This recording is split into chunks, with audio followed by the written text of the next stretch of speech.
Hey, so this is my prediction for the David Benavidez Alexander Gvozdyk fight.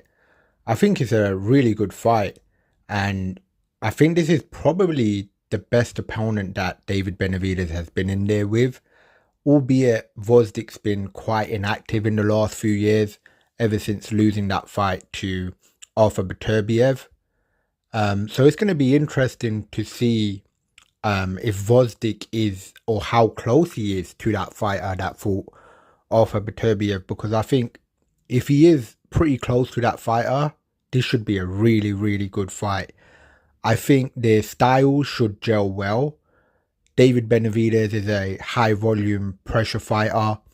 He's pretty explosive. Alexander Gvozdyk is a boxer puncher who has very good power.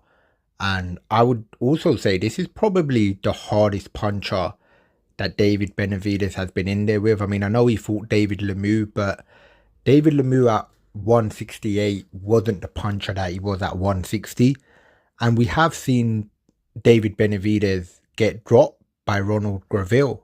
And, you know, if Graville can drop him, I'm pretty sure that Alexander Gvozdyk can also drop him. And if he can drop him, it's going to be really interesting because David Benavidez hasn't been hit by a guy this big who hits this hard. So that should be pretty interesting to see.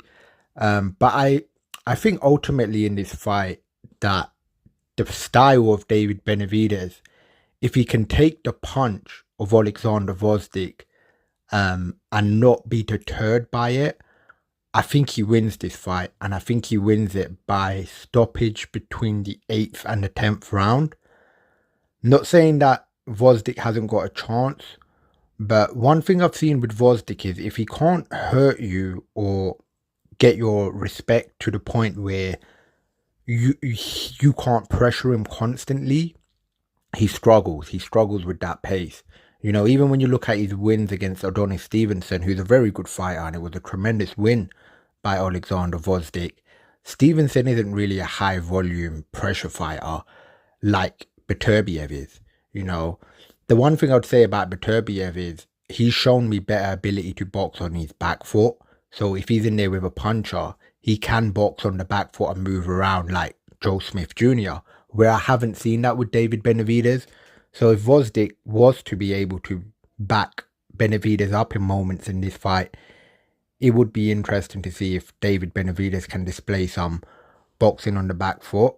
But ultimately, I just think that high pressure style of David Benavidez, especially if he's not deterred by the power. I mean, if Gvozdyk can't hurt Benavidez in this fight, he's going to be in a lot of trouble. And I think his best chance is early while he's fresh, because Gvozdyk is a explosive fighter. He isn't a high volume guy who breaks you down. And as the fight goes on, I think Benavidez will get stronger, and I think Gvozdyk will probably start to fade. So I think if Gvozdyk can hurt him early, that might be his best chance to get him out of there. But if he can't do that, I think Gvozdyk's in for a real rough night. My prediction for this fight is David Benavidez by 8th to 10th round stoppage. Tell me what you guys think in the comments. Do you agree? Do you disagree? If you think Gvozdyk's gonna win, tell me why you think that is. But yeah, thanks for tuning in, and I'll catch you guys next time.